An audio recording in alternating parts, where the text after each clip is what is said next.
Et oui, l'enthousiasme est là. L'Ethereum, comme vous le savez, peut-être que vous en avez déjà, est en train d'exploser. Alors pour savoir si ça va durer comme ça sur le long terme, on ne sait pas. Mais de toute manière, c'est tout à fait cohérent, c'est tout à fait logique que l'Ethereum prenne de la valeur. Pas seulement parce qu'il va passer en stacking, en fait, tout simplement parce que si vous regardez l'histoire des crypto-monnaies, après l'avènement du Bitcoin qui venait d'annoncer et de montrer une nouvelle technologie, une nouvelle méthode de paiement quand même complètement révolutionnaire, quand l'Ethereum arrive, il nous montre en fait une application concrète et qui n'est pas seulement financière de la blockchain. Donc, bon, ça mérite un sujet en soi, surtout si vous n'y connaissez pas trop. Je pourrais revenir plus tard sur l'implication de l'Ethereum et comment vraiment il est en train de changer le monde. Là, ce qui vous intéresse, c'est une vidéo concrète. Alors, j'ai décidé de faire cette vidéo pour vous montrer concrètement comment avoir donc cette méthode pour avoir de l'Ethereum gratuitement. Je préfère vous le dire tout de suite, c'est pas des méthodes qui vont vous permettre de gagner des millions d'Ether. Je fais une courte parenthèse ici parce que c'est un amalgame qu'on fait souvent et que moi-même je fais dans mes articles, parfois volontairement, mais je le précise toujours. Je le fais pour des soucis de référencement, encore une fois.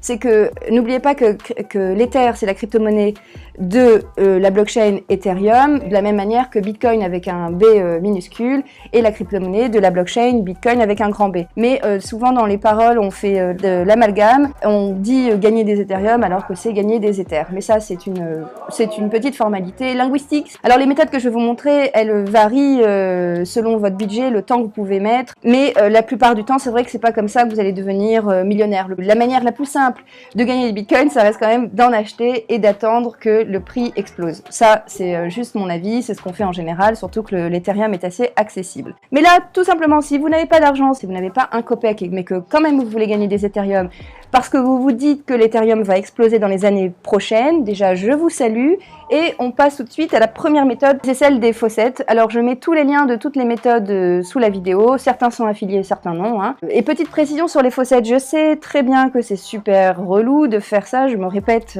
encore une fois. Rappel rapidement, c'est quoi un faucet pour ceux qui ne savent pas? Il vous suffit simplement de cliquer à peu près toutes les heures pour gagner une fraction d'Ether. Et en fait, c'est simplement parce que c'est des sites qui sont rémunérés à la publicité, et comme il y a beaucoup de personnes qui y vont, eh bien disons qu'ils reversent une partie de leurs gains publicitaires. Voilà pour l'expliquer comme ça, et j'espère que j'ai été claire. Il y a un exemple que j'aime bien donner, alors que vous savez qu'en finance il y a une règle de base à savoir, c'est que les exploits passés ne garantissent pas les exploits futurs. Pour les faucets, faut savoir que les tout premiers faucets de Bitcoin, ils offraient 1 Bitcoin. C'est-à-dire qu'à chaque fois qu'on cliquait, on gagnait 1 Bitcoin. Donc 10 ans plus tard, toutes les personnes qui ont eu 1, 2, 3, 4, 5 Bitcoin, et là je parie qu'ils sont sur un beau yacht sur les îles Baléares, à remercier le ciel d'avoir utilisé ces faucets. La deuxième méthode, c'est très proche du faucet de Bitcoin, c'est-à-dire que c'est des tâches vraiment simples, dans le sens où on va vous demander de répondre à des sondages ou à regarder des vidéos, un peu de la même manière comme il y a beaucoup de sites comme ça dans la finance classique pour gagner des euros ou des dollars. Donc pareil, là ça prend beaucoup de temps, vous allez gagner des centimes, mais voilà, si vous voulez gagner des Ethereum et que vous n'avez pas d'autre choix, ou mieux encore, si vous êtes en Afrique, en francs CFA, c'est quand même relativement intéressant. Donc pourquoi pas, je vous mets aussi un lien, j'ai trouvé Idle Empire qui m'a l'air plutôt pas mal. Alors l'avantage de ce site, c'est qu'ils peuvent vous payer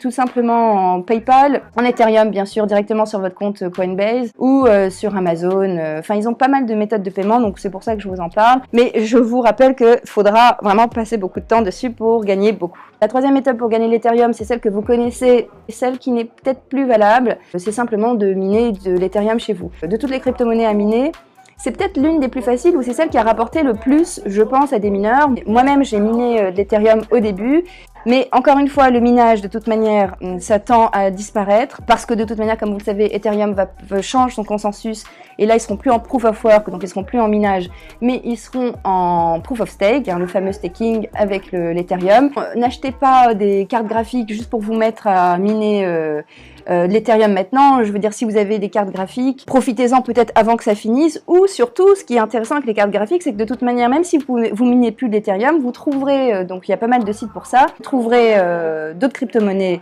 à miner, pas faire un topo ici, mais une carte graphique, vous pourrez miner plusieurs autres crypto-monnaies, donc c'est pas non plus un investissement perdu. Et surtout, l'élément le plus important, vraiment faire du minage en Europe, en tous les cas en France, avec le tarif, avec le coût de l'électricité, c'est quasiment vraiment trop difficile d'être rentable. Par contre, pour vous qui me regardez en Afrique, je pense en faire vraiment une vidéo dédiée, c'est coût d'électricité bas, c'est le seul moyen d'être rentable en minage, et il s'avère que l'Afrique et l'Afrique du Nord, qu'il y a en Afrique du Nord, un coût d'électricité vraiment faible qui fait qu'on peut vraiment être rentable Et en plus, surtout si vous convertissez avec la monnaie, la devise locale, ça peut être vraiment un job lucratif.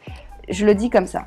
Alors j'aurais pu parler du cloud mining, mais je préfère pas le faire parce qu'il faudrait que je mette beaucoup trop de temps pour savoir si c'est rentable ou pas. Disons qu'à première vue, je pense que le cloud mining n'est plus vraiment rentable, surtout pas pour l'Ethereum maintenant. Voilà, il faudrait que je fasse mes recherches pour savoir sur Hashflare, etc. Mais voilà, on a été quand même pas mal déçus avec le cloud mining, donc j'ai pas vraiment spécifiquement envie de vous en parler. Voilà. Mais par contre, j'ai encore des contrats qui sont valables, mais je veux dire, vraiment pour savoir si le cloud mining est rentable pour vous, il faudrait regarder maintenant le prix maintenant de l'Ethereum, voir combien coûte un contrat, et puis surtout estimer à peu près le prix de l'Ethereum dans quelques temps. Donc peut-être le plus rentable, c'est tout simplement d'en acheter et de les mettre sur votre portefeuille. Mais justement, on en vient à la prochaine méthode qui consiste tout simplement à les mettre dans un portefeuille qui va générer des intérêts. Vous le savez, sur cette chaîne, j'en parle tout le temps. Vous le savez que j'utilise, moi, je le fais quasiment systématiquement. Comme vous le savez déjà, je suis vraiment adepte des revenus passifs en toutes sortes, même si c'est petit, je n'ai pas peur des petits montants. Je pense long terme et donc c'est vrai que je laisse quasiment jamais mes crypto-monnaies comme ça dormir sans rien générer. J'aime bien l'idée que l'argent travaille pour lui-même. Et donc pour l'Ethereum, il y a quand même des sites, tous les sites qu'on a vus en fait ensemble, hein, vous savez, Nexo, BlockFi. Moi par exemple mes Ethers, je les ai mis sur BlockFi, ça apporte 4% par an, ben voilà, donc voilà, ça c'est une méthode simple, c'est-à-dire si vous avez déjà des Ethers, laissez-les grossir. Il y a d'autres sites sur lesquels vous pouvez grossir, moi c'est l'une des méthodes la plus simple, disons, pour générer et gagner des Ethers tout simplement.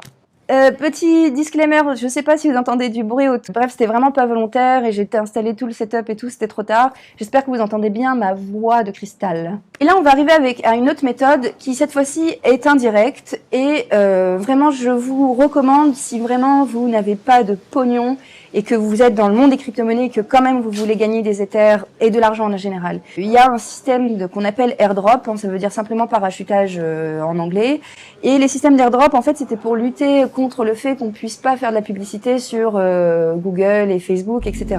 Mais les sites de crypto-monnaies voulaient quand même faire de la publicité, donc ils ont trouvé un moyen qui était simplement de donner des tokens, donc de récompenser les gens qui parlaient du projet. Donc en gros, publier sur les réseaux sociaux, juste partager la page sur Facebook, Twitter, etc. Donc ça s'appelle des airdrops. Le seul problème, je bois de l'eau, devrais-je boire du champagne ? Donc la méthode des airdrops, vraiment je vous le dis rapidement, c'est que il y a eu beaucoup de projets bidons, il y a eu beaucoup d'utilisateurs aussi qui l'ont mal fait parce que moi-même je voulais pas spammer tous mes amis sur Facebook, donc moi-même quand je le faisais sur un autre compte Facebook. Enfin les deux parties n'ont pas été correctes, donc projet bidon et puis utilisateurs qui le font mal, ce qui fait que il y a pas beaucoup de airdrops maintenant, il y en a de moins en moins. Moi je sais que j'ai gagné, je vous montre rapidement sur mon écran mon portefeuille. J'ai gagné quand même pas mal de tokens gratuitement, sans mentir, dont une qui aujourd'hui vaut un équivalent de 100 € alors que j'avais appliqué, ça valait que 10 €. Et j'ai juste partagé sur Twitter ou sur Facebook. J'ai beaucoup participé à des airdrops qui ne se sont pas validés et aussi j'ai eu des tokens qui n'ont toujours pas été échangés sur des plateformes d'échange. Alors il est vrai que c'est une méthode un peu lente, faut quand même bosser, faut envoyer, mais je vais juste vous dire que c'est une méthode qui existe. Ou si vous avez du temps, pourquoi pas le faire, je sais pas. C'est toujours bien d'investir dans le futur. Des fois, je tombe sur des trucs. Je peux comprendre si quelqu'un me dit « Ah, airdrop, je veux pas ». Et aussi, j'utilise moi un site. Alors, j'ai payé un abonnement, c'est-à-dire qu'il m'envoie c'est-à-dire j'ai plus besoin de remplir manuellement. L'abonnement est un peu cher, je trouve, mais en tout cas, moi, je l'ai fait parce que, bon, voilà. Mais moi, c'est différent. Encore une fois, je dois tester des choses, mais je trouve que c'est bien fait dans l'idée. Mais en tous les cas, vous pouvez le faire manuellement. C'est tout aussi bien, il n'y a pas de souci. L'autre méthode, bien entendu, c'est le trading. Le trading, alors là encore, je pourrais passer des heures à vous expliquer, mais la première chose que je dois vous expliquer, c'est que c'est risqué. Encore une fois, c'est un job. Je me répète assez dans les vidéos pour que vous sachiez que vraiment, le trading, il faut le prendre avec des pincettes. Mais il y a des méthodes de trading pour débutants qui peuvent marcher. Moi, qui marche bien sur moi, c'est les fameuses méthodes d'arbitrage. C'est-à-dire, ce que vous pouvez faire, c'est tout simplement voir entre les différentes plateformes là où l'Ethereum est moins cher et en fait l'acheter moins cher et le revendre à une plateforme où il y a une demande pour un taux plus cher. Alors ça peut prendre du temps, mais je vous le dis comme ça, c'est l'arbitrage. Moi je le fais en automatique avec des bots. Vous pouvez le faire aussi manuellement. C'est pour ça aussi d'ailleurs que les plateformes peer-to-peer fonctionnent bien parce que souvent les taux sont sont plus chers, c'est-à-dire que les gens les achètent sur des exchanges classiques comme Binance, etc. et ils les revendent en peer-to-peer parce que les gens n'ont pas le choix et là c'est donc plus cher. Donc voilà, il y a des méthodes comme ça. Il y a bien sûr d'autres méthodes, il y a d'autres manières, mais vraiment c'est vraiment complexe. Ne vous lancez pas comme ça à l'inconnu. Bien sûr, vous pouvez aller sur des plateformes d'exchange et acheter et faire des petits trades, ça c'est sûr. Mais vous lancez pas par exemple sur des effets de levier, etc. Faites attention avec le trading. Et pour finir, la dernière méthode qui est très proche des airdrops, qui s'appelle les bounties. On a beaucoup sur les sites. C'est-à-dire que si vous aidez certains projets, par exemple, à traduire des articles, à repérer quelques bugs, alors si vous êtes un développeur, c'est magnifique, à faire pas mal de petites tâches dans ce sens-là, là vous serez rétribué en fait, rémunéré sous la forme de token ou en fiat, d'ailleurs ça peut aussi exister. Mais ça peut être une bonne manière pour vous de gagner des crypto-monnaies en échange d'un travail. Alors là, on est très proche du travail freelance, par exemple. Donc c'est autre chose, c'est vraiment un travail, mais voilà, s'il y a certains projets qui ont des projets bounty qui rémunèrent bien, je trouve, et si vous n'avez pas d'autres moyens, bah allez-y. Alors voilà, c'est la fin de cette vidéo, j'ai essayé d'être le plus concise possible. N'oubliez pas encore une fois que j'ai écrit un article sur le sujet si vous voulez revenir sur chacune des méthodes. De toute façon, c'est des méthodes simples. Si vous voulez gagner des Ethers, c'est peut-être le moment, c'est vrai, on ne sait pas dans quelques années ce que ça va rapporter. Même si vous gardez vos Ethers dans un portefeuille que ça gagne 4%, c'est toujours mieux que rien, mais ça c'est mon avis, je ne sais pas si vous le partagez. J'espère que dans quelques années, espérons que dans quelques années, l'Ether explose. En tous les cas, c'est vraiment une crypto-monnaie et une blockchain qui vaut le coup. Elle a apporté vraiment beaucoup dans le monde de la crypto-monnaie et dans le monde réel. Je trouve moi personnellement que c'est très cohérent que l'Ether valent cher. Peut-être aussi, j'ose le dire, qu'il n'y ait pas un gap aussi important qu'avec le Bitcoin. Parce que quand même, l'Ether, c'est quand même une crypto-monnaie et c'est une blockchain qui a vraiment des répercussions dans le monde réel. C'est incroyable.